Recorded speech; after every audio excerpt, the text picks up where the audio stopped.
Assalamualaikum warahmatullahi wabarakatuh. Innal hamdalillah nahmaduhu wa nasta'inuhu wa nastaghfiruh wa na'udzu billahi min syururi anfusina wa min sayyiati a'malina may yahdihillahu fala mudilla lahu wa may yudlilhu fala hadiya lahu.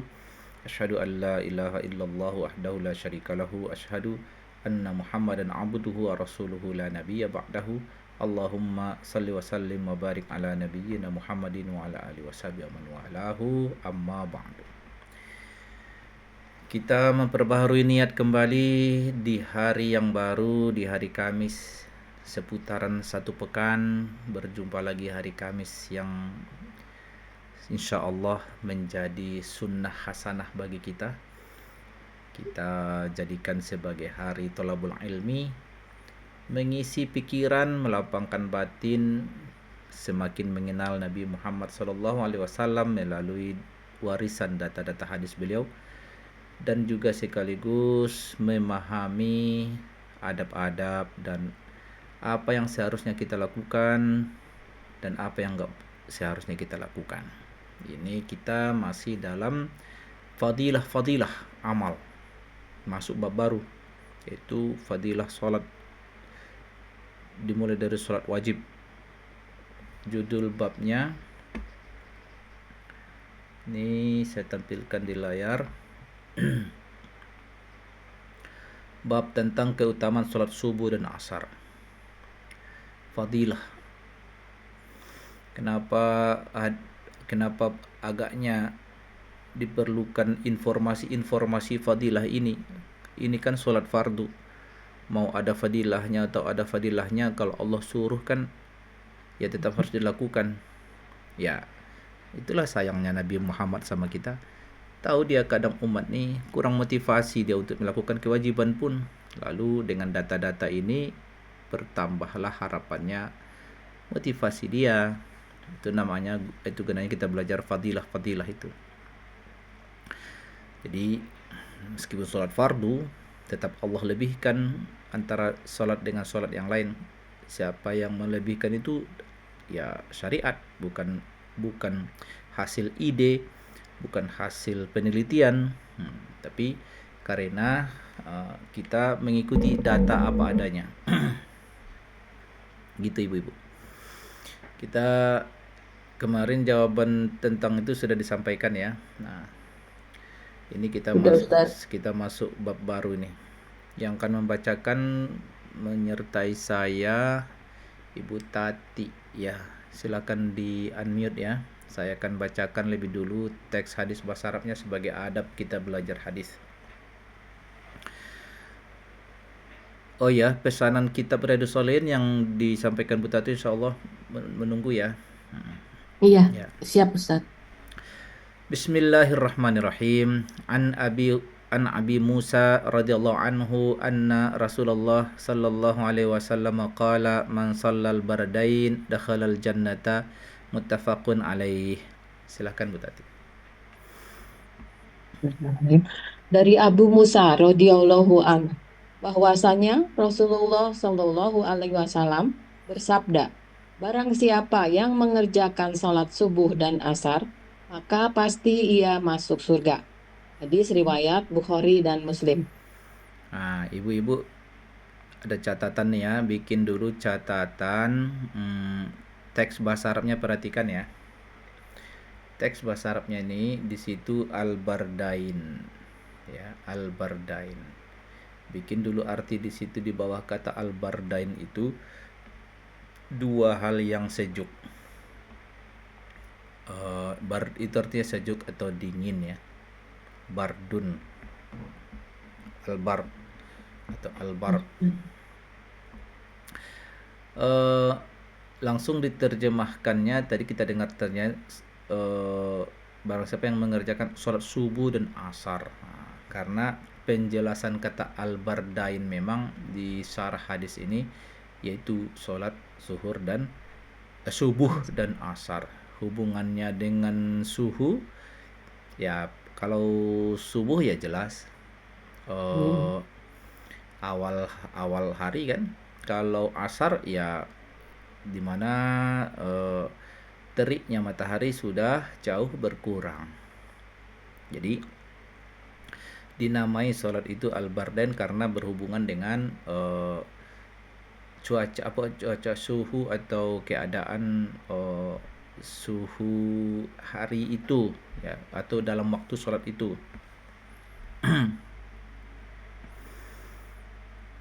Nah, ya data hadis ini kan kita ada sholat 5 waktu ya. Berarti nggak disebut apa di sini, nggak disebut zuhur, nggak disebut maghrib, nggak disebut isya. Tapi kan nanti ada juga masing-masing kelebihan sholat yang lain. Nah, ini dimulai dari data subuh dan asar. Ya, satu sisi subuh itu sebenarnya berat karena dia karena apa namanya? Karena orang habis tidur. Artinya awal waktu subuh itu masuk, rata-rata orang masih menikmati tidur. Jadi butuh effort dia untuk bangun. Kalau asar biasanya capek kerja kalau orang zaman dulu ya. Sudah menjelang sore, sudah saatnya pulang. Kalau dia dari kebun sudah capek. Jadi kalau untuk bangkit untuk sholat lagi memang butuh effort juga gitu. Jadi kalau sekarang ya tergantung orangnya. Kalau dia memang harus mengejar jadwal waktu kerja sebelum subuh pun udah berangkat, ya sudah bangun dia. Kalau masalah asar ya lagi asik kerja juga orang kadang. Jadi masing-masing sholat ini tetap ada durasi waktunya ya. Subuh durasi waktunya rata-rata antara 50 sampai 1 jam ya. Asar durasi waktunya bisa lebih lama, antara 2,5 sampai 3 jam. Itu beda lokasi, beda kawasan, beda durasi waktunya. Kalau kita yang tinggal di Indonesia ini ya rata-rata nggak jauh beda sepanjang tahun. Nah, informasi yang kita dapat di hadis ini ya masuk surga. Artinya apalagi sih yang membuat orang malas sholat gitu ya. Dia pengen tempat yang enak nggak nanti setelah mati. Pengen tempat yang istimewa nggak. Pengorbanan sedikit doang sebenarnya. Sholat 2 rakaat subuh sama sholat 4 rakaat asar. Nggak berat-berat amat tagihan Allah tuh sama kita. Dia Allah nggak meminta menguras isi kantong kita, nggak. Sampai keringatan berngos-ngosan pun enggak. Ya kan? Justru lebih capek orang main padel, main tenis, jogging, jalan-jalan pagi. Ya kan? Daripada sholat. Sholat itu ringan sekali. Hanya 2 rakaat subuh. Ya kan? Kalau di sini 4 rakaat asar. Makanya nggak habis pikir kita kenapa orang nggak tertarik untuk sholat. Ya sederhanalah. Memang sih sholat ini tidak menawarkan kesehatan. Kalau orang lagi sakit jadi sembuh, enggak. Sholat orang miskin jadi kaya, enggak. Ada juga hadisnya begitu kan. Sholat yang dari tadinya tidak terkenal jadi terkenal gara-gara sholat, enggak. Sholat yang tadinya apa istilahnya,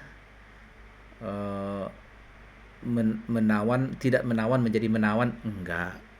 Penampilan jadi menarik gara-gara sholat, enggak ada.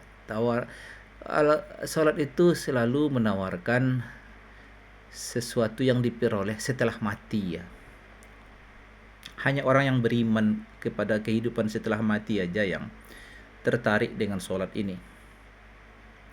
Kalau isi pikirannya hanya mikirin bagaimana biar enak hidup, bagaimana biar suka-suka senang-senang, sholat ini enggak menawarkan itu ya.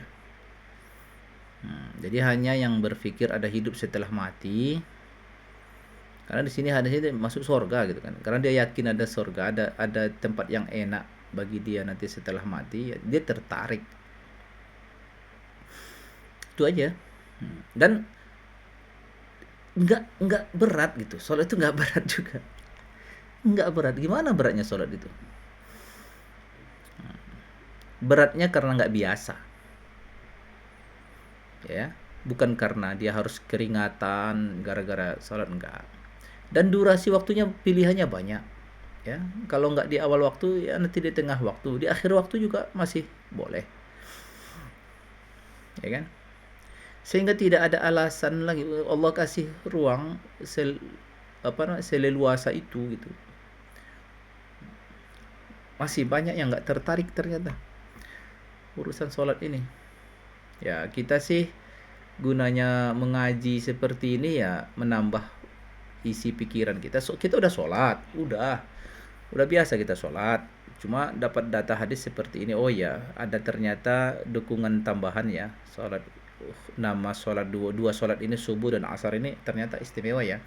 Biasanya juga memang khususnya subuh itu juga bagi yang tidak biasa ya. Kalau yang udah biasa syukurin aja, alhamdulillah gitu kan. Ibu nggak usah permasalahan. Kalau yang sudah biasa berarti bukan untuk ibu itu.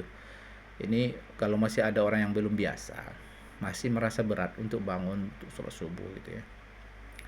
Masih lengah dia dengan sholat asar, lengah karena bergaul, lengah karena keasikan apapun. Jadi manusia itu suka asik dengan yang lain ya, lalu lalai dengan ini. Itu tadi, bukan karena berat sholat itu, enggak. Manusia kebanyakan asik dia, asik apa aja. Jadi godaan ujian kita tuh cuma keasikan diri kita aja, bukan sholatnya berat, enggak. Allah tagih kita sampai banting tulang untuk sholat nih, sampai keluar keringat sebesar jagung untuk sholat, enggak. Ringan aja. Durasi waktunya lama. Kalau sholat asar tuh 3 jam ruang waktunya. Terserah si hamba Allah ini mau melakukannya di bagian waktu yang mana dari 3 jam itu. Silahkan. Ya. Saya bacakan hadis yang kedua. Wa an Abi Zuhair Umar bin Ruwaibah radhiyallahu anhu qala sami'tu Rasulullah sallallahu alaihi wasallam yaqul la yalijan naru ahadan shalla qabla tulu'i syamsi wa qabla ghurubiha, yakni al-fajr wal ashra, rawahu Muslimun. Silakan Bu Tati. Dari Abu Zuhair Umaroh bin Ruwaiyah radhiyallahu anhu, ia berkata, saya mendengar Rasulullah Shallallahu alaihi wasallam bersabda, tidak akan masuk neraka orang yang mengerjakan sholat subuh sebelum terbit matahari dan sholat asar sebelum terbenamnya matahari. Hadis riwayat Muslim. Ya, ini juga masih sholat yang sama. Data untuk fadilah dua sholat ini udah 2 hadis nih. Hadis yang kedua masih mengangkat 2 nama sholat tadi. Cuma narasinya berbeda. Tak bakal masuk neraka. Kalau dia hadis 1 masuk surga. Kali ini tak bakal masuk neraka. Siapapun yang sholat sebelum terbit matahari, maka disebut di sini bahasa terjemahnya tidak akan masuk neraka orang yang mengerjakan sholat subuh. Ini udah makna ini. Udah maksud ini. Kalau makna harfiahnya tidak akan masuk neraka siapapun yang sholat sebelum terbit matahari. Ya itu berarti maksudnya sholat subuh gitu kan. Dan sebelum tenggelam matahari itu artinya sholat asar. Dari situ makanya seandainya nih sebelum tenggelam matahari sholat asar.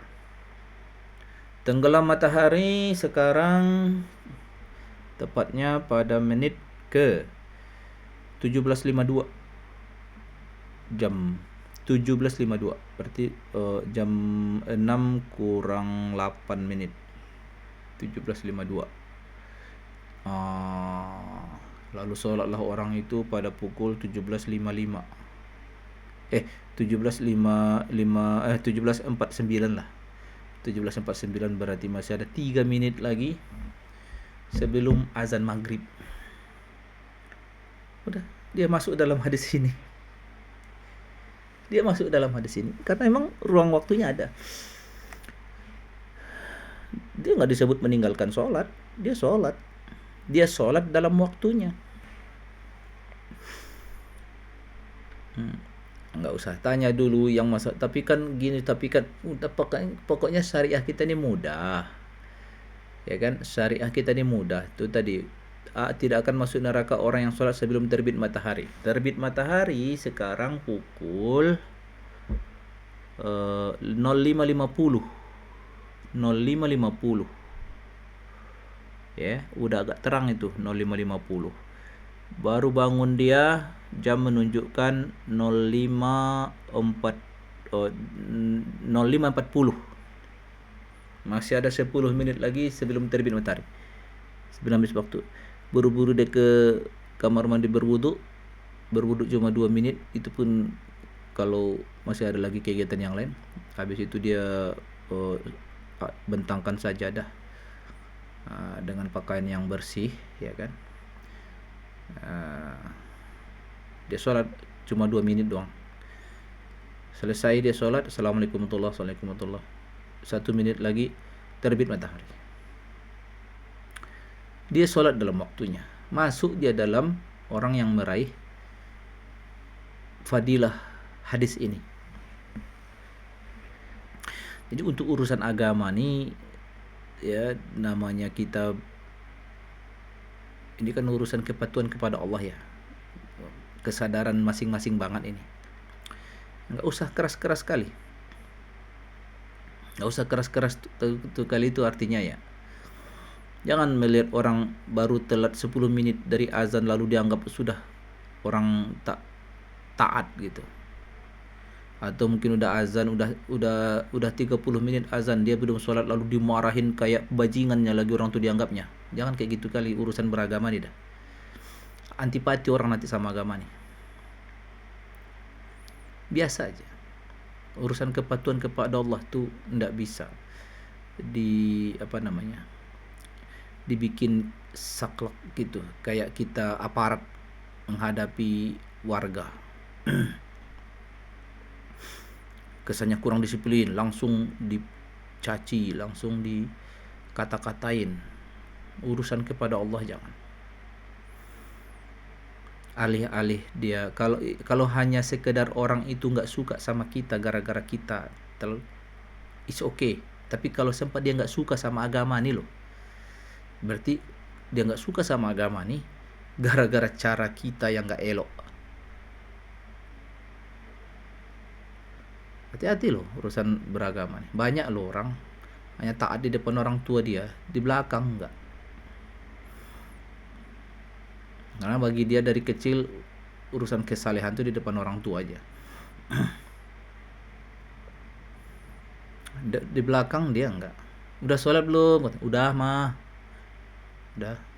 Tapi enggak gitu. Jadi enggak tahu kenapa dia begitu, wallahu alam. Tapi ya pasti ada akumulasi kesan ya agama nih kayak dibikin gimana gitu, kaku gitu. Padahal kelapangan agama ini jelas nih, sholat, orang yang sholat sebelum terbit matahari. Kita nggak membuat standar yang baik, tapi ini ada ruang gitu loh, ada ruang keleluasaan ya, sehingga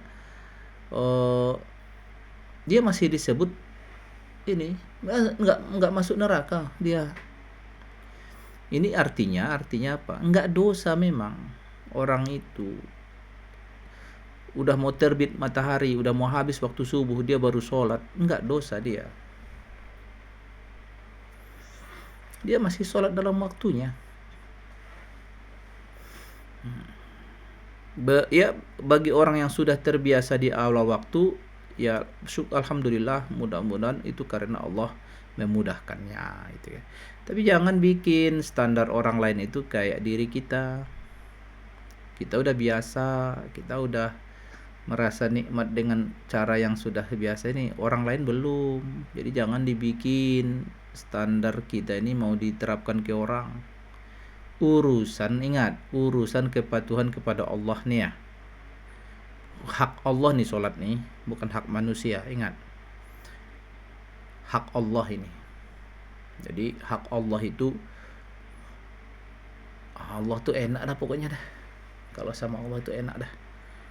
Ya, yang nggak enak tuh sama orang. Yang nggak enak tuh dalam memenuhi hak manusia, itu nggak enak tuh. Udah terpenuhi haknya pun dia masih rewel. Itu manusia.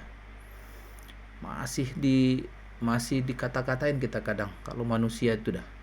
Tapi sama Allah enggak. Allah itu enak dah.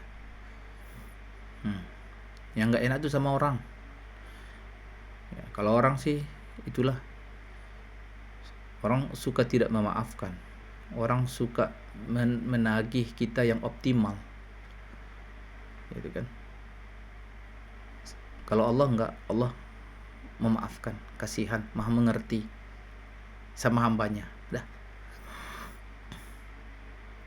Ya, jadi data hadis kedua ini informasinya apa pelajarannya? Tidak dosa kalau ada orang sholat subuhnya sudah mau terbit matahari. Tidak dosa juga orang kalau sholat asarnya sudah mau maghrib. Kita bilang tidak dosa, bukan bagus. Tidak dosa. Ya, tidak dosa. Malah di sini disebut tak bakal tersentuh api neraka. Itu artinya kalau dia masih melakukan di dalam waktunya, berarti masih ada kepatuhan dirinya kepada Tuhannya. Ya, memang kalau dilihat orang nggak enak lah, tapi kan yang menilai bukan orang. Yang menilai itu ya Allah yang menilai. Makanya urusan sholat ini sebenarnya biar urusan Allah aja lah, ya. Nggak selalu nanti standar nilai kita itu begitu pula standar nilai Allah, enggak lah. Ya. Ini dua informasi dalam dua hadis ini terkait masalah ending waktu sholat. Itu secara fikihnya itu ya, secara semangatnya ya intinya Allah kasih durasi kepatuhan itu ada limit waktunya dan lapang gitu. Lapang sekali. Oh ya Ustadz, dan ternyata habis waktunya Ustadz. Gimana itu Ustaz? Ya udah dia tetap sholat aja. Dia minta ampun kepada Allah, astagfirullah. Dia menyadari aku terlalu aku terlalu lalai nih Allah gitu kan. Udah lewat waktunya. Merasa berdosa dia. Masih merasa berdosa dia, bagus itu. Masih ada merasa bersalah dia. Itu pasti bagus itu. Tahu salah dia berarti. Allah maafkan, coy. Allah maafkan, Allah pemaaf. Enggak susah bagi Allah memaafkan itu. Masih ada baiknya ternyata orang itu udah lalai, habis waktunya, tapi sadar dia, astagfirullah, aku nih lengah, keasikan ini, keasikan itu, ya Allah maaf. Tahu salah dia berarti. Ya.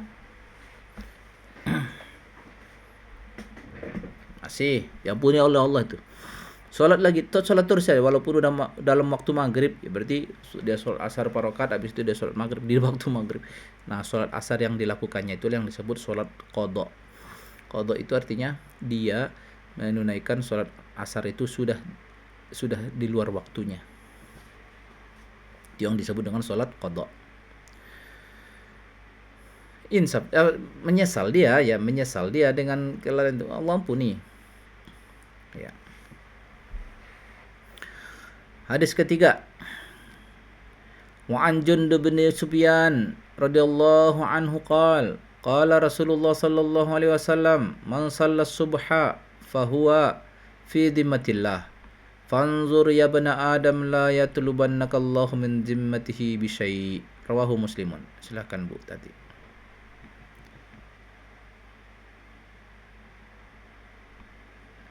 Audionya belum. Ya. Dari Jundub bin Sufyan radhiyallahu anhu berkata, Rasulullah Shallallahu alaihi wasallam bersabda, Barang siapa yang mengerjakan sholat subuh, berarti ia berada dalam jaminan Allah. Oleh sebab itu, perhatikanlah, hai anak Adam, jangan sampai Allah menuntut kamu semua karena jaminannya terganggu. Hadis riwayat Muslim. Hmm, karena jaminannya terganggu. Ibu-ibu catatannya, tambahan catatannya terkait masalah hadis ini.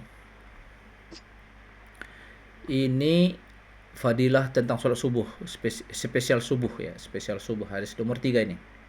Yaitu informasi yang kita dapat dalam sabda Rasul ini adalah fadilah sholat subuh itu, maka yang bersangkutan ya hamba Allah yang sholat subuh itu berada dalam naungan jaminan Allah, zimmatillah.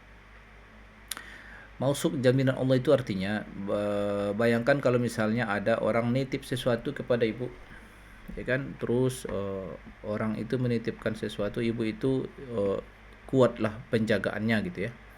Apalah mungkin yang dititip ini, mungkin duit atau mungkin benda, barang-barang perhiasan, apalah pokoknya dalam titipan, dalam jaminan ya, dalam pengawasan. Nah, orang yang sholat subuh itu berada dalam, masuk dalam apa ini? Kalau ibarat duit ya safe deposit box, kalau apa dalam penjagaan Allah gitu kan. Nah, artinya apa? Pesan yang di sini. Maka perhatikan wahai anak Adam, jangan sampai Allah mengejarmu ya, gara-gara kau mengganggu sesuatu yang dalam perlindungannya. Jadi fadilah buat orang yang sholat subuh itu menambah keyakinan dia, aku ini sudah sholat subuh, aku ini sudah berada dalam perlindungan Allah. Kalau ada orang-orang yang ingin menjahati aku hari ini, maka dia akan berhadapan dengan yang melindungiku. Siapa yang melindungi? Allah. Jadi menambah rasa percaya diri si hamba ini dari data hadis ini. Menambah rasa percaya diri si hamba Allah nih. Aku nih sudah sholat subuh. Aku yakin dengan berita hadis Nabi Muhammad. Kalau ada orang yang mau menjahati aku, berarti dia berhadapan dengan yang menjagaku. Karena aku berada dalam penjagaan dia. Nah ini.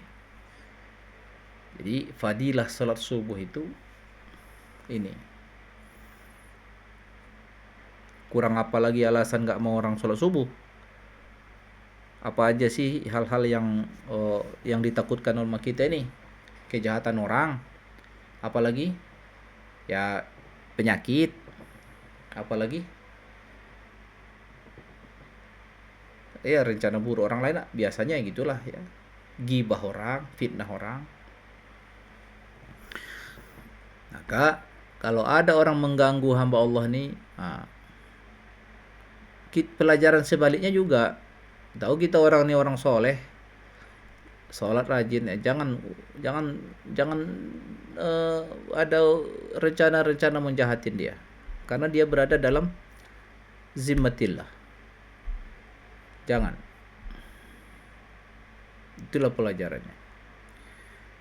Jadi sholat subuh ini sudah kita lakukan, sudah menjadi rutinitas kita lakukan. Hadis ini memberikan informasi, mengisi batin kita bahwa ya saya ini melakukan sholat ini bukan hanya sekedar rutinitas, tapi ada sesuatu yang istilahnya on off itu artinya deh, ini aku securityku menyala nih, securityku menyala karena aku berada dalam zimmatillah, karena aku berada dalam perlindungan Allah, dalam tanggungan Allah. Siapapun orang yang mau merusak dan mengerjai aku, dia berhadapan dengan yang menjamin, Allah yang menjamin. Jadi rasa mental kita lebih sehat ya, karena berada dalam perlindungan Allah itu. Itu fadilah sholat subuh ya. Jadi kalau dia tertarik dengan informasi ini, ya dibela-belainnya nih sholat subuh nih.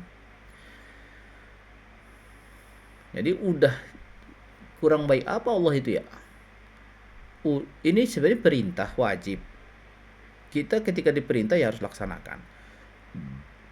Habis itu, baiknya Allah ini, kalau kau lakukan, aku kasih bonus gitu. Kurang baik apa Allah itu? Sebenarnya kalaupun nggak ada tawaran bonus, ini kan harus kita lakukan juga.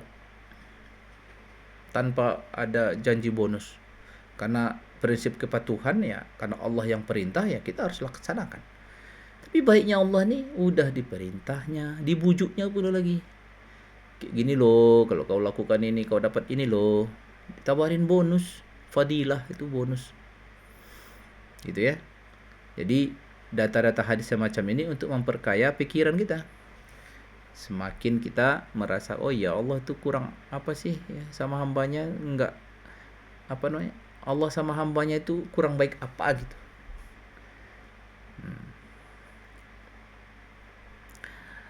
Hadis nomor 4. An Abi Hurairah radhiyallahu anhu qala qala Rasulullah sallallahu alaihi wasallam yata'aqabuna fikum malaikatun bil laili wa malaikatun bin nahar wa yajtami'una fi salatil fajri wa salatil asri thumma ya'rujul ladina batu fikum fayas'aluhum wa huwa alamu bihim kaifa taraktum ibadi fayaqulun taraknahum wa hum yusallun wa atainahum wa hum yusallun, muttafaqun alaih. Silakan tadi.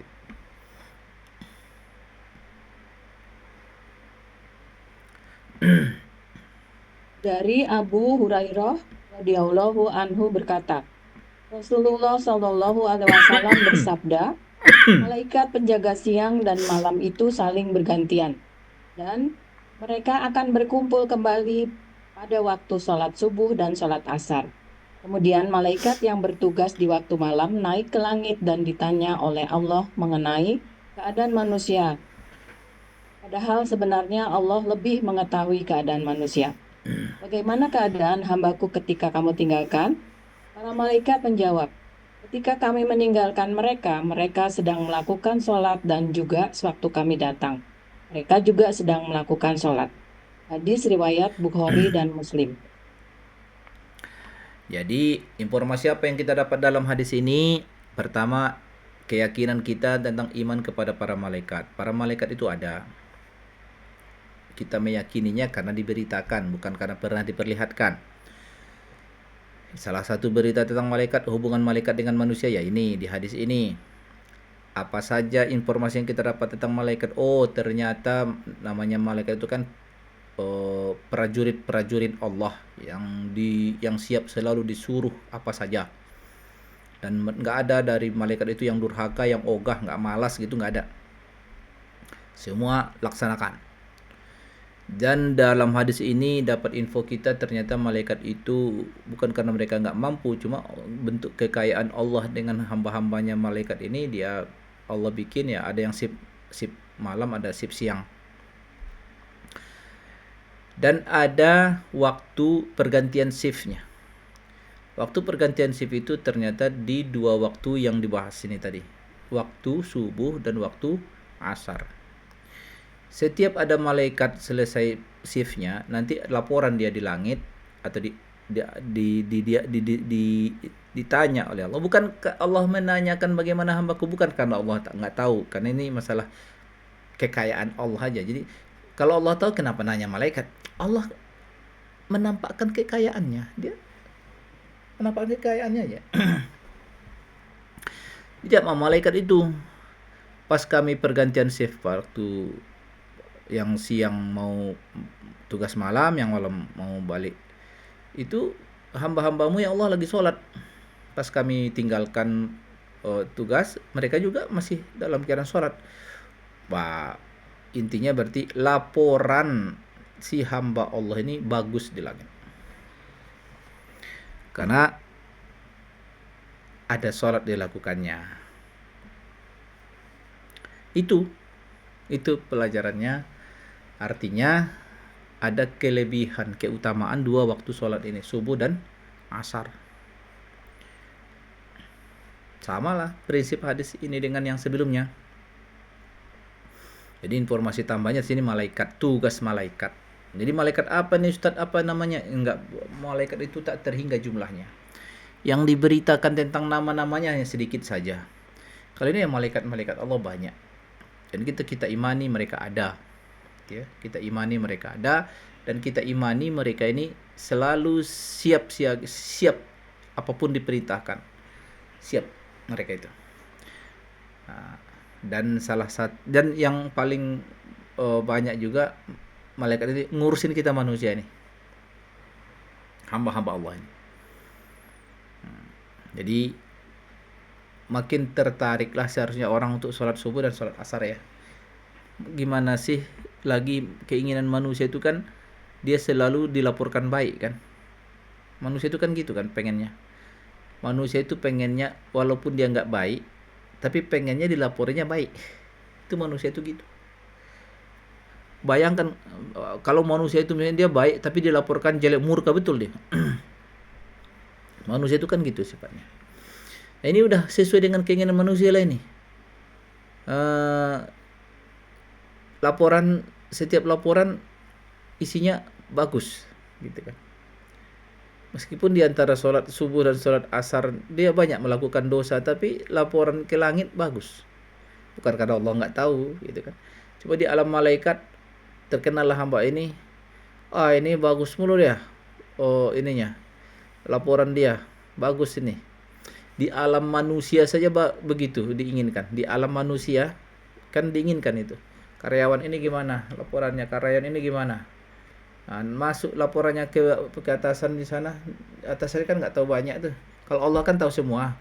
Ini kan kalau atasan manusia kan nggak tahu. Dia ini karyawan ini bagus nih, kasih bonus. Karyawan ini bagus nih, kasih bonus. Ini nggak laporannya, nggak benar ini orang. Ya usah, dia resiko. Jadi itu informasi tentang malaikat. Kita masuk ke hadis kelima.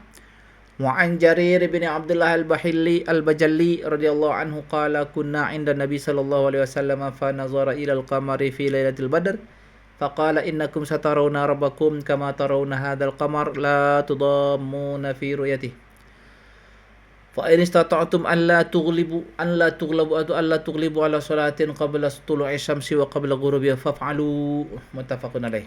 Ya, silakan Ibu Tati. Dari Jarir bin Abdullah al-Bajali radhiyallahu anhu. Ia berkata, sewaktu kami berada di sisi Nabi Shallallahu alaihi wasallam pada suatu malam, beliau sedang melihat pada bulan purnama seraya bersabda, sesungguhnya kamu nanti akan melihat Tuhan sebagaimana kamu melihat bulan purnama ini, di mana kamu tidak akan silau dalam melihatnya. Oleh karena itu, jika kamu mampu untuk tidak meninggalkan sholat sebelum terbit matahari dan sebelum terbenamnya, maka lakukanlah sholat itu. Hadis riwayat Bukhari Muslim.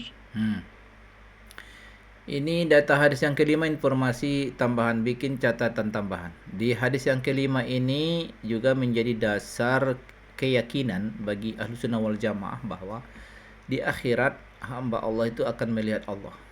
Ini data hadis ini juga sebagai data pendukungnya, karena Rasulullah berkata, kalian akan melihat Tuhan kalian seperti kalian melihat bulan ini. Artinya seperti melihat bulan itu maksudnya gimana?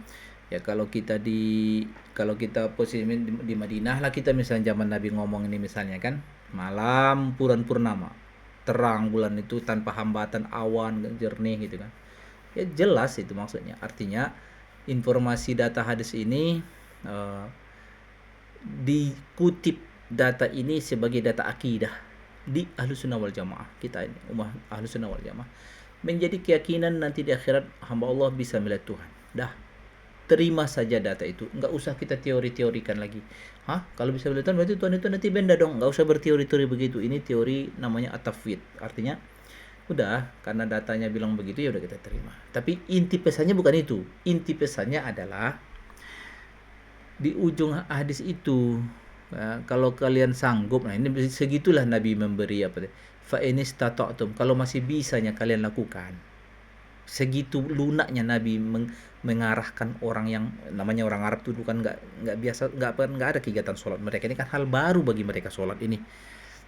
Bagi Arab apalagi yang baru-baru masuk Islam, mana mengubah dari yang tak pernah melakukan menjadi melakukan, itu kan berat itu. Jadi narasi Rasulullah pun fa in istata'tum, ya, alla tughlibu alla tughlabu ala salatin qabla tulil fajar. Jadi narasinya kalau kalian bisa, benar-benar Nabi mengerti berarti ini berat. Kenapa? Satu, karena nggak biasa bagi orang Arab juga waktu itu.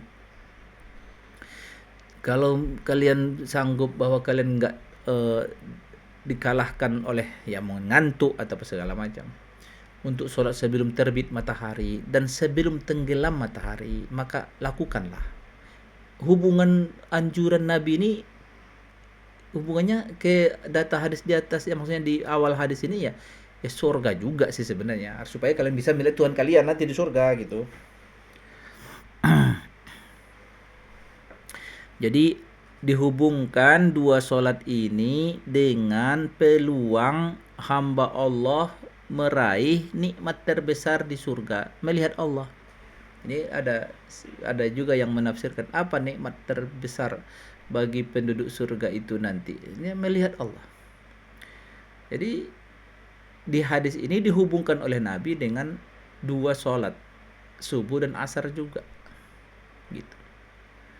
Jadi udah data tambahan ini. Jadi ada hubungan dalam data hadis ini, ada hubungan dua sholat ini, subuh dan asar, dengan fadilah mendapatkan keistimewaan nanti di akhirat melihat Allah. Itu pelajarannya. Itu hadis kelima. Satu hadis lagi dalam bab ini. Wa an Buraidah radhiyallahu anhu qala Rasulullah sallallahu alaihi wasallam man taraka salatal asri habitu amaluh, rawahul Bukhari. Ya, silakan Tati. Dari Buraidah radhiyallahu anhu, ia berkata, Rasulullah Shallallahu alaihi wasallam bersabda, barang siapa yang meninggalkan sholat asar, maka terhapuslah amal kebaikannya. Hadis riwayat Bukhari. 5 hadis pertama adalah informasi untuk menyemangati kita, dan hadis yang keenamnya ini me-warning kita. Awas loh, kamu abaikan sholat asar, itu nyaris tak bernilai amalmu nanti gara-gara kau abaikan sholat asar itu. Habito itu di sini diterjemahkan terhapus. Awal arti habito itu anjlok turun, ibarat sebutan untuk perut unta kegemukan sampai hampir menyentuh tanah, itulah disebut habito. Jadi narasi itu untuk maksud nilainya anjlok gitu ya, nggak naik nilai amal dia. Jadi terlebih-lebih lagi sholat asar ini nggak disebut sholat subuh, asar pula yang disebut, ya kan? Berarti ngaruh banget nih sholat asar dalam kualitas amal yang lain. Jadi di warning, apalagi sholat asar. Nah, makanya salah satu tafsir terkait masalah ada ayat Al-Quran, Allah berfirman, hafizu ala salawati wassalatil wusta wassalatil wusta wa qumu lillahi qanitin. Hafizu ala salawati wassalatil wusta wa qumu lillahi qanitin. Kalian jagalah sholat-sholat dan sholat wusta. Banyak para ahli menghubungkan sholat wusta itu disebut sholat asar. Ternyata fadilahnya dan ancamannya terkait masalah mengabaikannya ada. Inilah data pendukung dari hadis terkait masalah makna ayat yang di surat Al-Baqarah itu. Hafizu ala salawati was salatil wusta wa qumu lillahi qanitin, itu di surah Al-Baqarah juz 2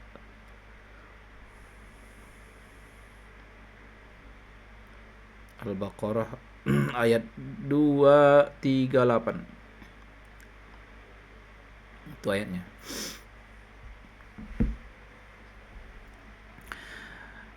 Nah, itu ibu-ibu 6 hadis terkait bahasan dua sholat ya, fadilahnya. Jadi supaya dijaga betul ini. Soal kita masih lanjut dulu ke materi tentang fadilah masjid. bab tentang keutamaan pergi ke masjid ini. Ini ada kelebihan lagi terkait masalah sholat tadi. Tadi kan inti sholatnya ini hal-hal yang menyertai sholat. Salah satunya pergi atau berjalan atau melangkah. Gitu. Loh, tar dulu. Kenapa nomornya ini nomor 7? Salah ini. Seharusnya nomor 1. Oh ya benar. Di terjemahnya nomor 1. An Abi Hurairah radhiyallahu anhu anna Nabiy sallallahu alaihi wasallam qala man ghada ila al-masjid aw raha a'adallahu lahu fil jannati nuzulan kullama ghada aw raha kullama ghada aw raha. Muttafaqun alaih. Silakan Ibu tadi.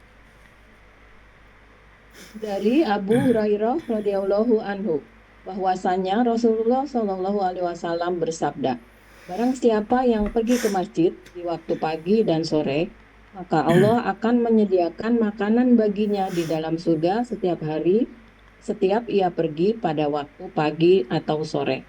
Hadis riwayat Bukhari dan Muslim. Nah, ini bukan urusan sholatnya, tapi hal yang menyertai sholat. Kalau inti sholatnya tadi fadilahnya. Ini melangkah ke masjid. Ya, ke masjid. Bikin catatan. Dari narasi hadisnya, itu nggak dibedakan. Hak hadis ini berlaku buat laki dan perempuan kan. Artinya hak ke masjid itu sama. Karena di hadis ini nggak beda-bedain mau laki perempuan. Secara umum ya berlaku. Ya, jadi di sini dihubungkannya fadilah masjid untuk sholat tujuannya biasanya. Jadi nanti urusan kita sholat itu banyak item-item bonus yang ditawarkan ya. Inti sholatnya ada bonusnya. Memilih tempat ke masjid itu ada bonus tersendiri. Itu ada item-item terpisah itu. Nah, nih di data hadis yang pertama dalam bab ini temanya ke masjid. Kalau ke masjid itu berarti memang sengaja ada effortnya untuk pergi ke masjid gitu. Nggak wajib sih. Cuma ya nggak tertarik nih. Ya kan? Dapat hidangan di surga. Nuzulan. Nuzul itu awal artinya itu nuzul itu sebutan awalnya adalah kalau kita singgah di rumah. Maksudnya dalam perjalanan itu turun kita dijamu orang.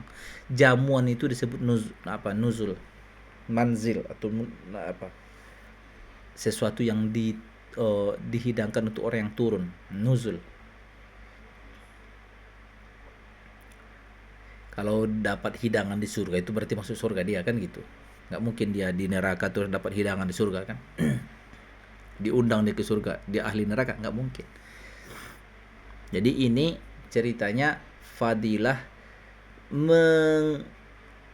menambahkan ya dalam keadaan lapang lah. Ya dalam keadaan lapang. Lapang itu artinya ya nggak ada hak-hak manusia yang harus ditinggalkannya. Nggak ada hak manusia yang harus ditinggalkannya. Dia lapang, dia nggak ada, dia udah pensiun mungkin, nggak ada pekerjaan yang harus ditinggalkan, ya kan? Ya tentu nggak banyak orang melakukan ini. Terpanggilnya ini melakukan ke masjid ini, terpanggilnya dalam keadaan lapang ya. Dalam keadaan lapang itu artinya gini, nggak ada hak manusia yang harus dikorbankan ya. Nggak ada hak manusia yang harus dikorbankannya. Maka pergilah ke masjid. Tapi kalau dia sedang jaga pasien, dia butuh sedikit nanti, ya nggak usah, tungguin aja dia. Orang sakit itu tungguin aja daripada dia nanti merasa kerepotan. Meskipun kau pergi ke masjid cuma 15 menit mungkin, tapi dia merasa kesulitan nanti dalam 15 menit itu berarti jangan kau korbankan kepentingan manusia gara-gara mengejar yang sunat-sunat nih. Dalam keadaan lapang-lapang aja. Supaya agama nih enggak. Supaya kita gini, menjalankan agama oke, bonusnya besar nih, sayang banget kalau enggak bonus itu kau dapat dalam keadaan kau lapang ya. Kalau ada orang dekatmu yang harus kau perhatikan, dia merasa jangan. Jangan korbankan hak manusia gara-gara mengejar bonus-bonus sunat nih. Nggak kayak gitu teorinya ya. Kau nanti egois nanti menjalankan agama nih. Kau lapang, happy, badan sehat, pergilah. Ya. Dalam keadaan lapang, kejar ke masjid lah. Dapatlah engkau fadilahnya. Dapatlah fadilah hidangan ini. Itu aja poin. Aku selalu ingatkan itu ya. Dalam mengejar amal sunat, ya, jangan korbankan hak manusia. Itu aja. Silahkan di ini nanti. Hadis nomor 2. Wa anhu anna Nabiy sallallahu alaihi wasallam qala man tatahhara fi baitihi thumma madha ila baitin min buyutillahi liyaqdiya faridatan min faraidillah kanat khutuwatuhu ihdahuma tahuttu khati'ah wal ukhra tarfa'u darajah. Rawahu Muslimun. Silakan Bu Tati. Dari Abu Hurairah radhiyallahu anhu bahwasanya Nabi Shallallahu alaihi wasallam bersabda, barang siapa yang bersuci di rumahnya kemudian berjalan ke rumah-rumah Allah, itu masjid, untuk menunaikan salat fardu, maka setiap langkahnya akan dapat menghapuskan dosanya dan juga bisa mengangkat derajatnya. Hadis riwayat Muslim. Ini juga fadilah berjalan ke masjid. Mau berjalan, mau berkendaraan, pokoknya pergi ke masjid. Di sini ada catatan pula tambahannya. Toharoh di rumah. Ya, barang siapa yang bersuci di rumahnya. Nah, sebenarnya Ustadz, tapi kan di masjid juga ada tempat wudhu. Ya, nggak apa-apa sih. Tapi kan gini. Gini, cara kita berinteraksi dengan hadis ini ada clue-nya gini ya. Clue-nya itu maksudnya gini. Kita kan mungkin narasi Rasulullah nggak mungkin dari ruang hampa tuh, pasti ada situasi dan kondisi dong sampai Nabi bilang bertoharoh di rumahnya terus dia berangkat ke masjid, ya kan, untuk menunaikan sholat fardu. Maka setiap langkahnya dapat 2 bonus tambahan sama menggugurkan ancaman, menggugurkan hukuman. Enak dong, udah digugurkan ancaman hukuman. Pasal ini aku udah terancam pasal ini, gara-gara aku ini dihapus ancaman itu, terus ditambah pula lagi bonus. Enak lah. Padahal aku juga mau menunaikan kewajibanku sih sebenarnya kan. Nah, jadi di sini aku kembali ke maksud aku tadi. Hadis ini bilang toharoh di rumahnya. Nah, terus gini. Ya mungkin kita berpikir kan di masjid juga bisa wudhu Ustaz. Oke. Tapi ada teori begini mengatakan dalam kita memahami hadis, kalau engkau tidak ada halangan untuk mengamalkan secara harfiah hadis itu, dahulukan harfiahnya. Kan masih bisa kau amalkan, ya lakukanlah. Stok air bagus di rumah, berwudhu di rumah kau lebih nyaman. Apalagi misalnya kau harus melepas pakaian juga berwudhu itu, kalau di masjid kan belum tentu seleluasa itu kau, tetap afdol di rumah lah. Belum lagi nanti bicara masalah air. Kalau kau nanti ke masjid juga wudhunya, kau meramaikan hak orang banyak. Kalau kau nggak ikut, kau udah wudhu di rumah, nanti jatah air di masjid kan nggak kau ambil lagi buat orang. Banyaklah hikmahnya gitu kan. Tapi intinya harus saklek begini nggak? Ya nggak juga. Kadang orang ke masjid itu nggak dari rumah. Kadang orang di masjid itu memang di perjalanan ke masjid ya kan? Ya udah boleh, silahkan. Pokoknya berwudhu di masjid juga boleh. Tapi intinya data hadis ini ya standar normalnya hari-hari orang di rumah azan, siap-siap mau ke masjid, atau kadang sebelum azan dia lihat jadwal waktu sholat, berapa menit lagi udah mau azan nih, dia siap-siap wudhu. Nah udah, diamalkanlah persis hadis ini. Bagus kalau dia lapang mau. Tapi secara umum hadis ini beritanya tentang pahala pergi ke masjid. Terus Ustadz, di sini kan bahasanya langkah Ustadz. Kalau kita naik motor gimana Ustadz? Ya udah, seandainya Nabi zaman sekarang pasti bahasanya mungkin diganti atau dikembangkan. Maka setiap semburan gas kendaraan kalian, ya kan, BBM kalian, ya, maka akan diganti dengan pengguguran dosa dan menambah bonus pahala. Prinsipnya sama aja.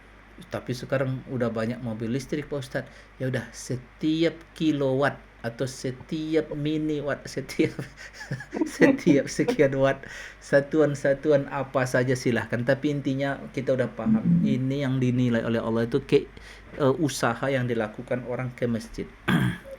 Setiap meter kayaknya. Kalau perlu setiap meter atau setiap milimeter apa kek gitu kan. Intinya kan paham kita. Nah, ini bayangin ya, data-data hadis fadilah ke masjid itu banyak loh. Makanya ini yang menyebabkan masjid banyak di negara-negara muslim itu. Apalagi di Indonesia. Kayaknya Indonesia terbilang negara yang paling banyak masjidnya. Gemar bangun masjid. Setiap komplek, di komplek aja ada 2 masjid. Ya kan? 1 RW 2 masjid. Ya kan? Belum lagi nanti ke samping-samping di belakang rumah ada musola masjid juga, ya kan? Orang nggak ada apa? Ya karena ingin mengejar ini tadi. Fadilah. Fadilah. Dan data hadis ini mendorong terjadinya bangunan-bangunan masjid itu. Sehingga kita kalau ada komplek nggak ada masjidnya, wah merasa berdosa sekomplek itu. Gitu kan? Jadi fadilah masjid juga di situ ya. Sehingga orang saking banyaknya ketertarikan ke masjid, akhirnya terjadilah manajemen masjid, ya kan? Berkembang semualah karena terkait masalah kebutuhan manusia. Itu tadi hadis kedua. Dua. Kita Waktu, masih Ustaz? udah cukup waktu 11.45. Kasih tanda yang akan datang hadis nomor 3 dalam bab ini. Iya. Kembali ke Bu Yayu, silakan Bu Yayu.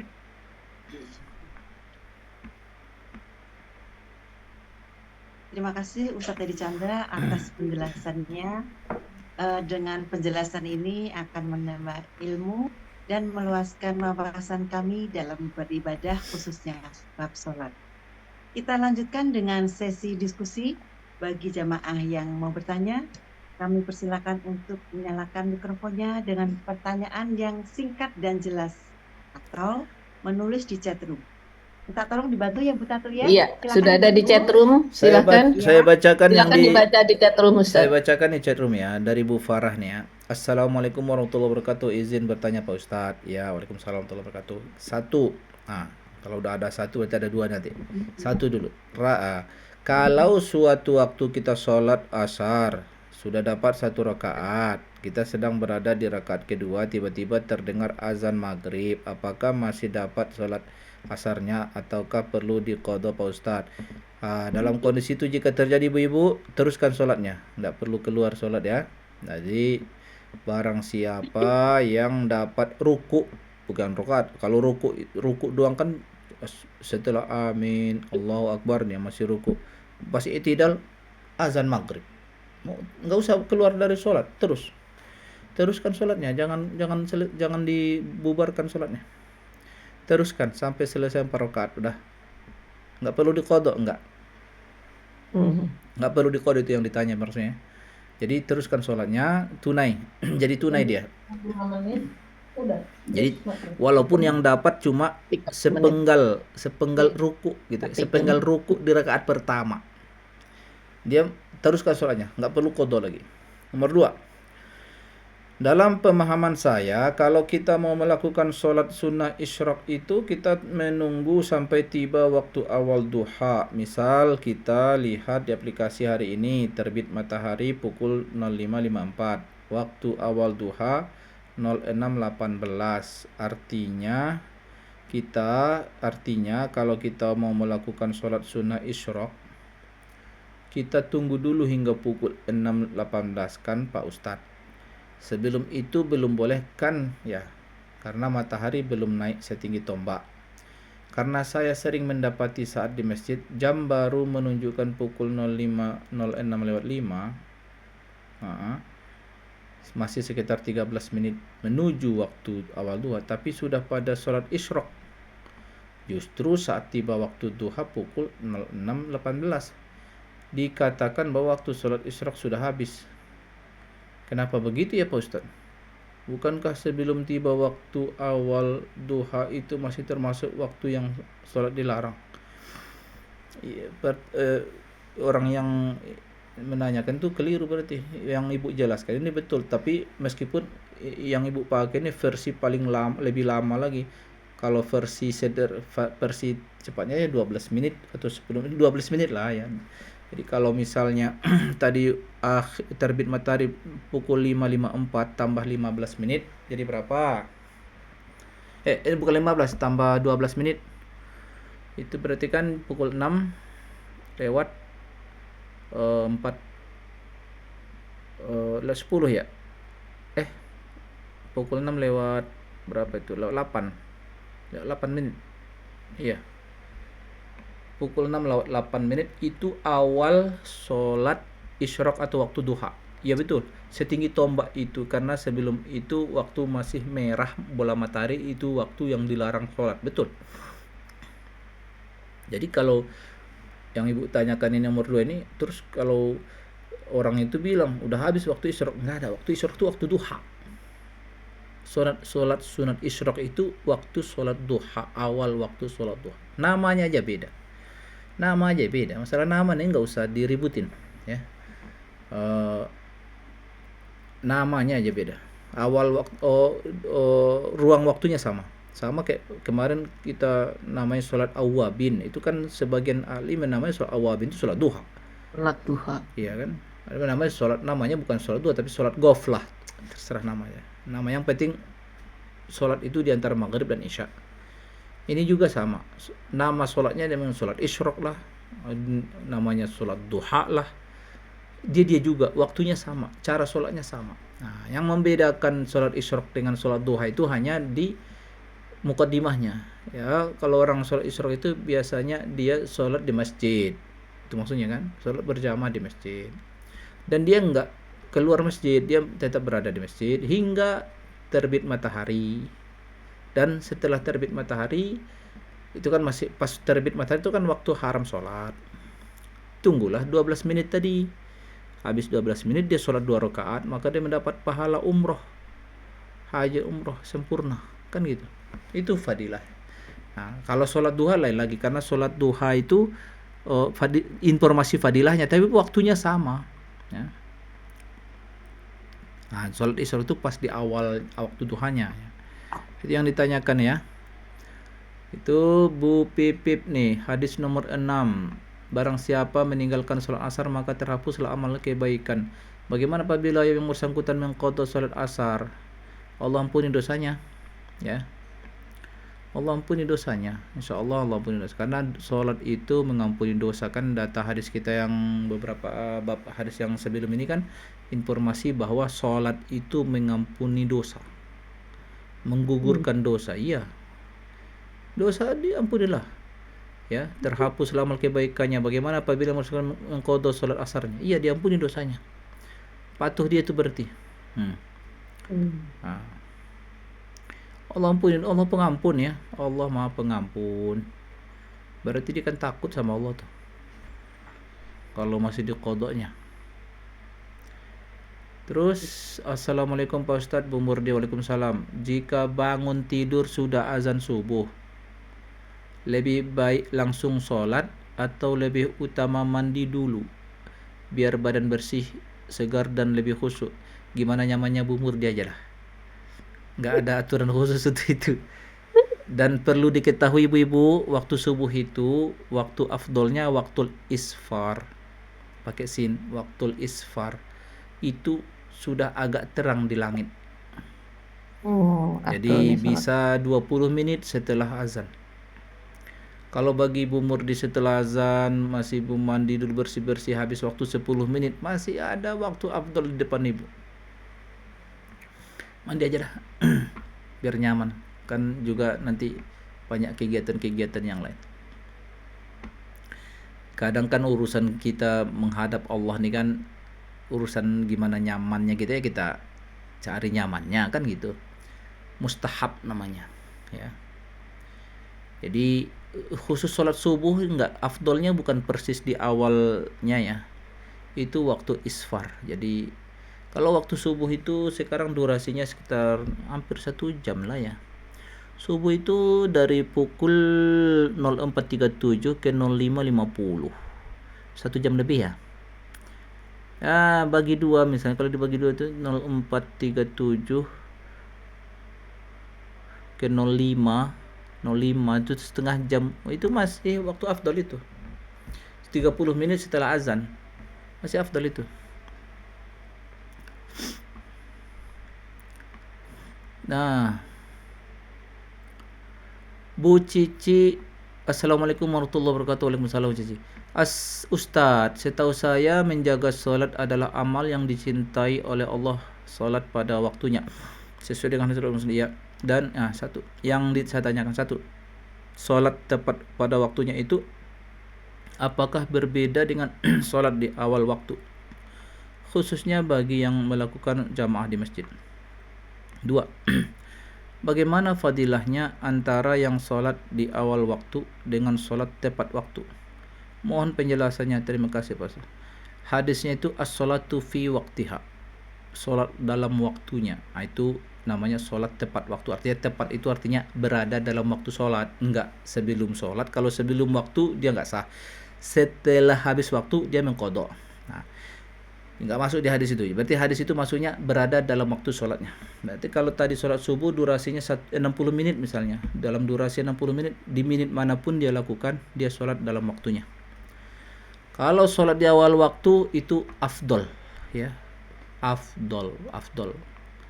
Jadi afdol itu ya lebih baik aja, tapi jangan bilang nggak sah.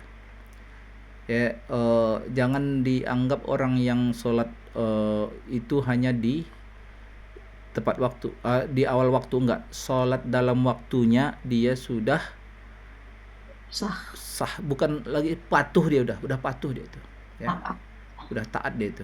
Nah, kalau dia upayakan di awal waktu, ya boleh, ada hadisnya, ya. Kalau di awal waktu plus berjamaah bersama orang-orang di masjid, nambah bonus lagi dia, bonus jamaahnya. Jadi bonusnya azan, dia ke masjid, sholat bersama orang di masjid, banyak. Satu, dia menunaikan sholat fardunya. Dua, dapat fadilah ke masjidnya. Tiga, dia dapat fadilah menyegerakan. Dapat fadilah menyegerakan. Udah, dapat 3 dia. Kalau orang sholat azan masih ada kesibukan dulu, entah apalah kegiatan dia, entah sengaja atau malas, terserah dia lah, pokoknya tunda-tundanya dulu, masih skol dulu, masih enak rebahan dah. Habis itu udah mau habis waktu subuh nih, udah mau waktu zuhur nih, baru dia sholat. Dia masih patuh, dia masih menunaikan sholat dalam waktunya, tapi dia nggak dapat pahala sholat berjamaah karena mungkin dia sholat sendiri kali, atau mungkin dia nggak di masjid, maka tetap nggak dapat pahala sholat di masjid. Kan pergi ke masjid ada pahalanya, dia nggak dapat itu aja gitu kan. Dan itu bisa saja bukan karena urusan dia leha-leha, tapi karena mungkin kesibukan acara, persiapan ini, kesibukan ini belum selesai, tanggung. Ya udah, terserah kau lah. Pokoknya dia sholat dalam waktunya, patuh dia itu. Jangan dicela orang itu, masih patuh dia itu. Terus bagaimana fadilahnya antara yang sholat di awal waktu dengan yang sholat tepat waktu? Itu tadi, awal waktu itu fadilah yang lain. Kalau sholat dalam waktu itu kewajiban. Kalau sholat di awal waktu sunat, mengambil sunatnya, sunat tambahan, nilai lebih.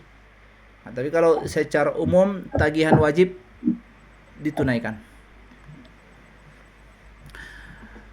Bu Nina, Pak Ustadz, ya, bila terjadi situasi tanpa rencana, kita harus pergi setelah melaksanakan sholat zuhur di suatu tempat yang tidak ada masjid, jadi tidak sempat menjamak. Apabila sholat asar tetap dilakukan dengan kondisi tayamum dan di tempat publik dengan cara duduk, boleh kan? Ntar dulu, belum paham pertanyaannya. Bila terjadi situasi tanpa rencana, kita harus pergi setelah kita melaksanakan zuhur. Jadi udah sholat zuhur, Di mana nih? Di rumah. Di suatu tempat yang tidak ada masjid. Berarti di perjalanan. Kalau coba Bu Nina, maksudnya di perjalanan kah ini? Nina, Sudah sholat zuhur Pak, lantas harus pergi. Terus di rumah dong. Terus tiba-tiba, kita harus ke sana. Terus sholat asar Iya, Pak. tetap dilakukan dengan kondisi tayamum. Kenapa tayamum? Bu Nina lagi pengen lihat sakura soalnya. Enggak, kenapa tayamum? Itulah Pak, kita pergi ke tempat yang sulit mendapatkan tempat untuk sholat kan. Sedangkan saat itu misalnya kita tidak tiba-tiba harus pergi, tapi saya sudah rombongan selesai nggak? melaksanakan sholat zuhur. Ya? Rombongan enggak? Enggak. Enggak. Iya, maksudnya dengan keluarga. Cuman Kalau kan keluarga- waktunya pas cuaca bagus, kita harus pergi cepet gitu Pak. Tapi saya udah sholat zuhur misalnya kan. Nah itu gimana Pak? Sudah sholat zuhur dalam perjalanan. Kalau sudah jelas dalam perjalanan, kenapa nggak sekalian dijama aja waktu zuhur itu? Udah momennya dalam perjalanan, manfaatkan kesempatan keringanan itu. Ya. Tapi kalau sudah lebih dari 3 hari kan Nggak udah nggak bisa apa-apa, lagi ibu Pak. masih dalam perjalanan. Mau sebulan pun ibu kalau dalam Oh. perjalanan mulu. Kecuali kalau ibu mau pergi ke suatu tempat dan memang menganggap sudah selesai perjalanan sampai di sana, itu berarti selesai pas nyampe. Kalau ibu mau pergi kemana, masih berlanjut perjalanan, belum selesai perjalanan, mau sebulan juga nggak apa-apa. Oh gitu ya Pak ya. Kan perjalanan masih berlanjut. Oh. Orang pergi umroh itu sebenarnya boleh itu.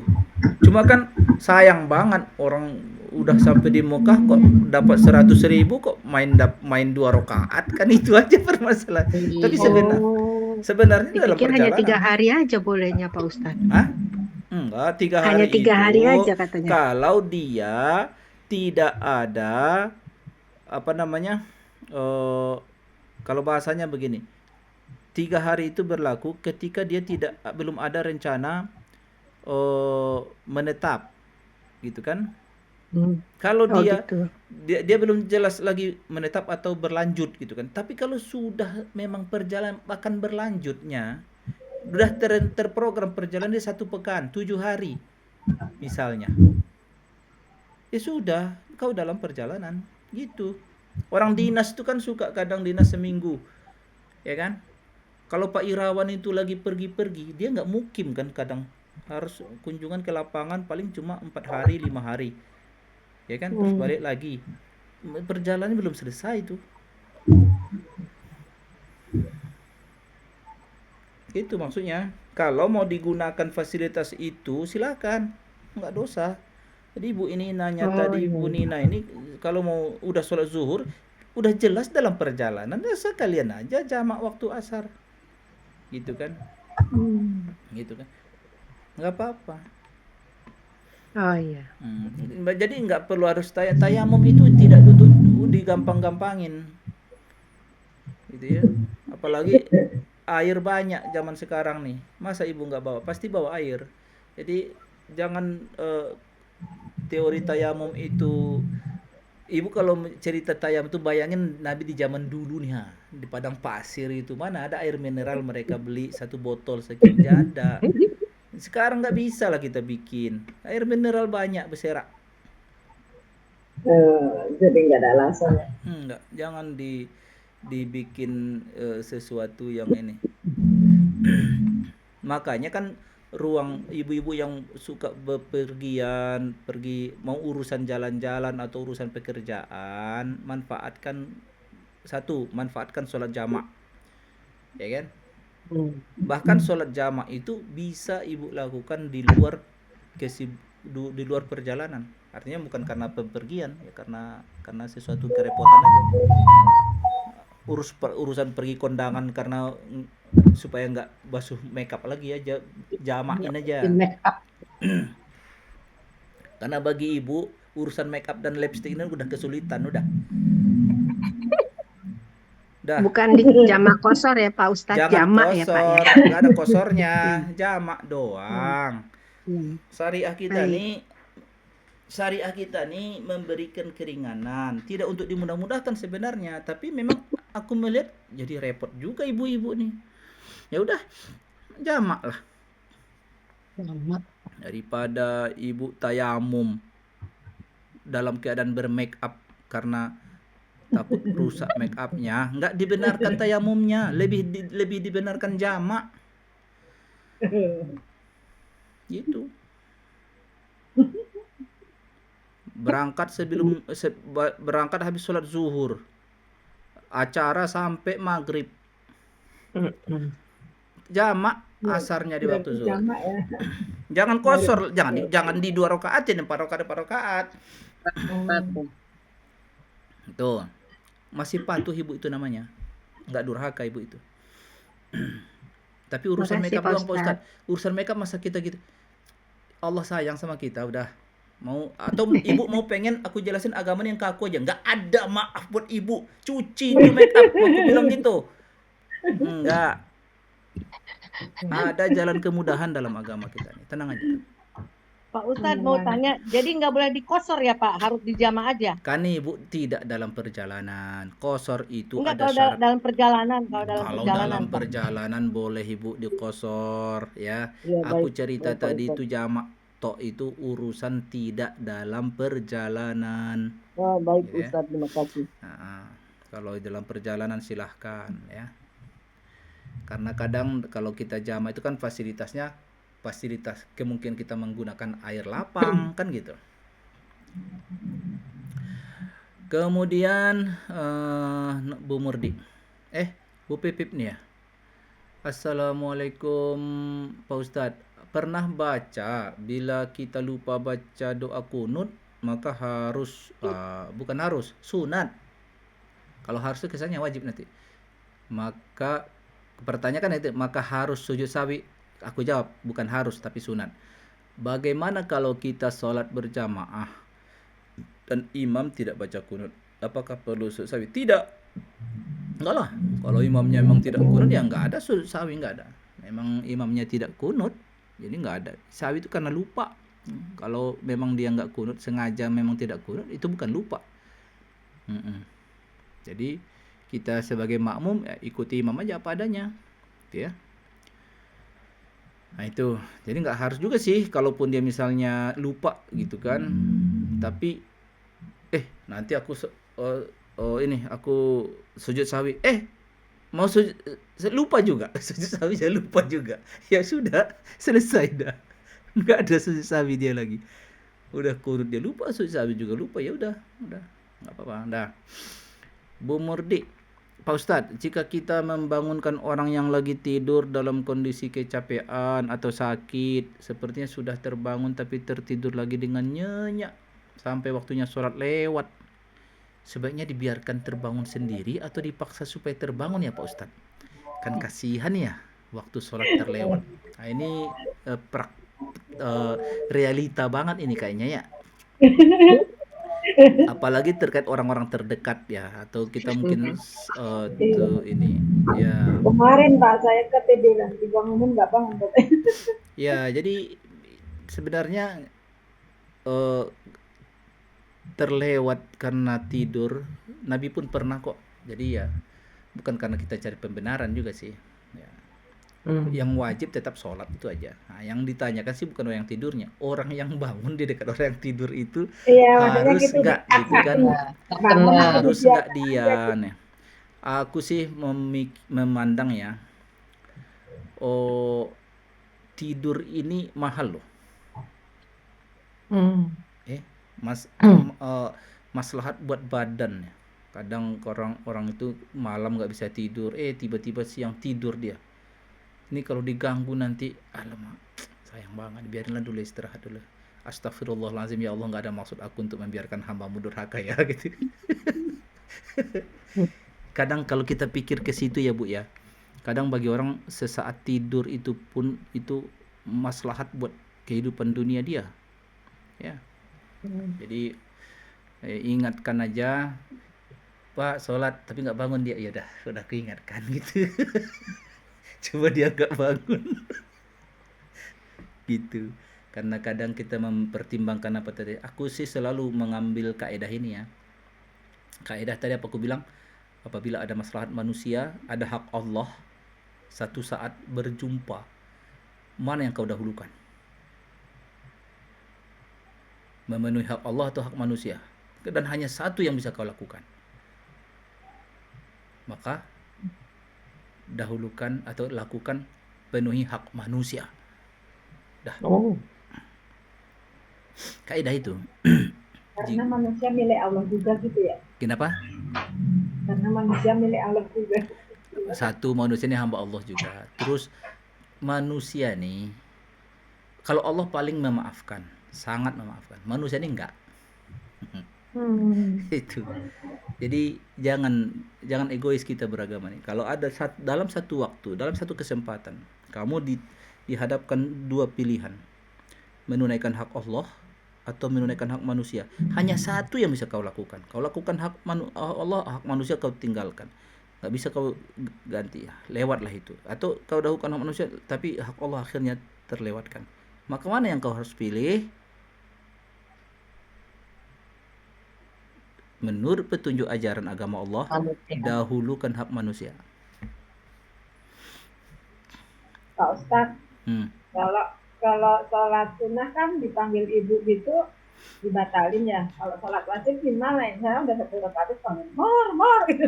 Terus sampai menjerit gitu gimana itu? Saya bingung tuh kalau Kan dari masih gitu. bisa Saya diganti sholatnya sholatnya nanti. wajib. Oh gitu bisa ya. Kalau daripada dia berdosa banyak, gak ngata-ngatai anaknya gara-gara itu.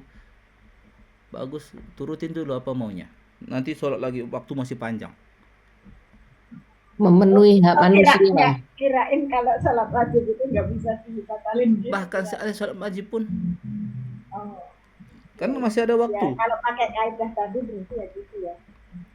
Masih ada waktu kan? Pak Ustadz, kalau dahulukan hak manusia itu ada dalilnya nggak Ustadz? Ya secara umum ajaran dalil kita itu begitu. Jadi semua yang kita bicara tentang masalah qasar, jamak itu mendahulukan hak manusia, bukan hak hamba. Hamba pengen nyaman. Jadi yang tadinya 4 rakaat bikin 2 rakaat untuk menyamankan hamba sebenarnya itu bukan. Kalau Allah mau ya 4 pada waktunya terserah. Kalau seandainya Allah itu seperti aparat yang nggak ada ampunnya. Ya semua ajaran syariat kita itu wujud dari itu. Semua ajaran syariat kita itu wujud mendahulukan hak manusia. Kalau kamu sakit bulan Ramadan, nggak usah tagihan Allah tunda aja. Siapa yang dimenangkan? Manusia. Hamba, bukan Allah yang dimenangkan. Syariah kita justru begitu secara umum.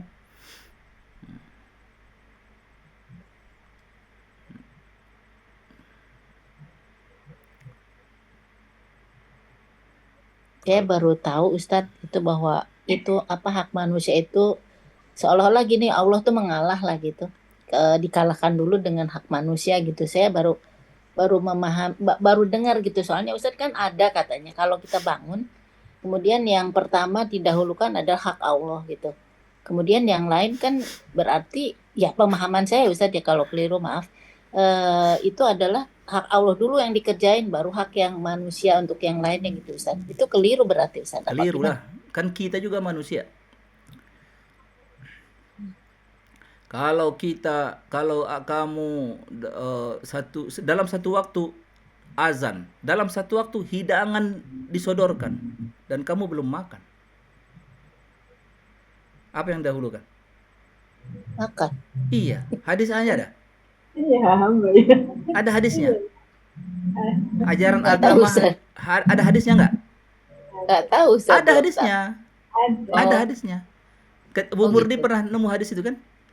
Pernah baca. Iya. Aku nggak tahu. Artinya Allah itu enggak kayak aku dulu, aku nih raja, enggak kayak gitu bahasa Allah sama hambanya. Udah makanlah dulu, istirahatlah dulu, ya, dah, udah agak lega, lalu kau sholat, gitu kan. Nabi SAW kalau lagi panas, musim panas, terik matahari masuk zuhur, nantilah kita sholat, masih panas banget. Mencari kenyamanan siapa itu? Usia. Hamba kan? Iya. Karena Allah itu enggak makanya kadang banyak orang tuh mempraktekkan ajaran ini salah dari manusianya, bukan karena ajaran itu kayak segitu kakunya, enggak, yang kakunya manusia. Dikiranya Allah tuh Maaf kayak dia Ustadz, kali. maaf Ustadz, saya mau izin bertanya, Oh iya, boleh? Sehubungan dengan itu, misalnya dalam kondisi misalnya meeting, ada meeting dengan bosnya ya, kemudian nabraklah waktu maghrib, yang di situ kita tidak bisa menjamak. Nah, apakah kita harus mengikuti meeting itu terus, atau kita keluar dulu tetap kenapa nggak mendahulukan bisa Allah? menjamak? Karena waktu yang dekat, antara rumah dan ruang meeting yang Enggak, tidak masuk nisab. jamak kenapa harus di rumah? Apa Bukan masalah? Ustadz, kan ada meeting. Meeting, Kemudian aku ya, ilustrasikan, meeting dari jam 5 sebelum maghrib, ya, sampai berlanjut jam 8. azan maghrib, masih seru, Ya, belum ada selesai, ya, 1 jam ya, berdurasi, habis dalam waktu maghrib itu nggak mungkin aku pergi ya. sholat, nggak mungkin aku pergi sholat. Niat jamak Ya. takhir dia kenapa? Tidak masuk nisabnya, Ustadz. Kenapa? Ya, tidak masuk nisabnya. Nisab Bukankah apa?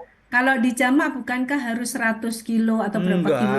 Enggak, jamak Gitu ya, tidak Ustadz, ya? disyaratkan dalam perjalanan. Itu yang kita bahas tadi. Jamak itu tidak disyaratkan harus dalam perjalanan. Kan udah sering kita bahas itu. Jamak, ingat jamak, bukan qashar. Iya, jamak maupun Jamak qashar. itu artinya, nggak mungkin aku sholat nih. Nggak bagus nanti suasananya kalau aku tinggalkan ini meeting.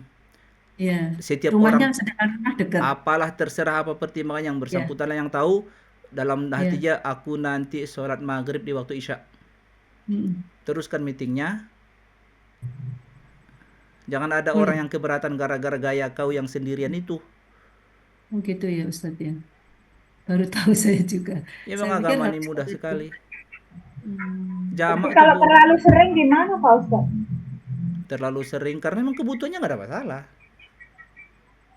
Ingat, karena kebutuhannya loh.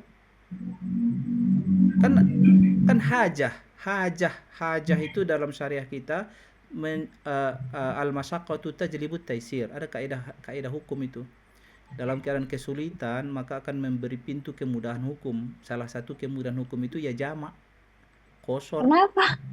Gitu kan? Enak betul menjadi Islam nih. Boleh kita selingin itu Gitu. supaya kenapa sih? Enggak, kapan pula ajaran Islam ini sulit? Enggak ada.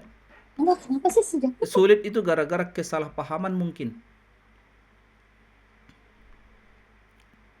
Bedakan jamak dan qashar ya. Jamak tidak disyaratkan dalam perjalanan. Qashar wajib dalam syaratnya harus terjadi dalam perjalanan. Kalau jamak itu berarti tidak mengurangi jumlah rakaat. Maka orang yang meeting tadi itu selesai meeting masuk jam 7, udah 2-3 menit lagi Aisyah, udah meeting pun bubar udah. Aku pulang kantor, aku sholat di rumah aja lah, terserah kau lah, sampai di rumah pun kau sholat silahkan, masih dalam waktunya. Disebut nggak orang itu meninggalkan sholat Pak Ustadz? Enggak, kan dia niat tadi waktu maghrib. Kan syarat jamak itu kan niat dia aku nanti sholat maghrib di jamak di waktu isya. Itu wajib tuh, itu wajib berniat itu. Di waktu maghribnya ya, Ustadz. Iya loh. Kan dia udah bisa perkirakan, saya nggak bisa nih. Atau bisa pun tapi nggak nyaman nih. Nah, gitu kan. Berarti kalau misalnya naik kendaraan umum, terus sebetulnya bisa nih berhenti dulu ke masjid gitu sholat ya. Cuman kayaknya nggak nyaman nih kondisinya. Badan terus lanjut, nanti aja gitu. Niatkan untuk dijamak di waktu berikutnya. Bisa ya Pak Ustaz. Baru tahu saya. La ilaha illallah. Cerita jamak kita nih itu kan keringanan hukum. Keringanan yang Allah berikan. Yang sebetulnya nyaman sekali ya. Cukup ya. Ada hadisnya itu. Nabi kasih. SAW menjamak sholat dan beliau tidak dalam perjalanan. Ada hadisnya. Oh, ada hadisnya ya, Ustaz. Ya kalau nggak ada hadisnya berani aku. Ya, ya. Cukup Ustadz. Ya. Ibu-ibu ya, Ya. waktunya sudah Jadi melampaui. silahkan digunakan, jangan sampai ajaran ini kesannya kayak mengganjal kenyamanan hidup. Nggak ada. Kalau ada ajaran ini kesannya mengganjal kenyamanan hidup, yang salah pemahaman dia, bukan agamanya. Agama semua diberikan oleh Allah kemudahan. Ad-dinu yusrun, itu hadisnya. Agama ini harus kalian jalani dengan mudah, tidak dengan susah. Ad-dinu yusrun. Alhamdulillahirrabbilalamin. Ya, silakan Mbak Ayu. Ya. Terima kasih Pak Ustadz atas penjelasannya Ibu-ibu. Tadi pertanyaannya sudah dijawab dengan lugas oleh Ustadz Chandra. Mudah-mudahan kita yang tadinya masih kurang jelas setelah ini bisa dengan nyaman menjalankan ibadah ini. Ustadz, sebelum doa penutup ada beberapa titipan doa. Yang pertama, suami dari Ibu Hera, Bapak Dadang Setiabudi bin Sudarta yang sedang kurang sehat. Silakan Ustadz. Ada lagi dari kita doakan teman jamaah biar Ibu Viva Takari ya. Hari ini berhalangan hadir karena vertigonya kambuh. Padahal udah lama nggak pernah kambuh, ini sekarang tiba-tiba sowan lagi. Silakan Ustadz. Iya. Baik ibu-ibu semua, doa untuk sahabat-sahabat kita doakan. Para malaikat masih dalam suasana majelis ini ikut mengaminkan doa-doa ini. Doa adalah ibadah, doa adalah senjata orang yang beriman. Untuk niat dan semua keinginan dan harapan kami, ya Allah, Engkau berikanlah doa kami kabul dengan barokah dan kebesaran dari Ummul Kitab Al-Fatihah. A'udzubillahi minasyaitonirrajim. Bismillahirrahmanirrahim. Alhamdulillahirabbil alamin, arrahmanirrahim, maliki yaumiddin. Iyyaka na'budu wa iyyaka nasta'in. Ihdinas siratal mustaqim, siratal ladzina an'amta 'alaihim ghairil maghdubi 'alaihim waladdallin.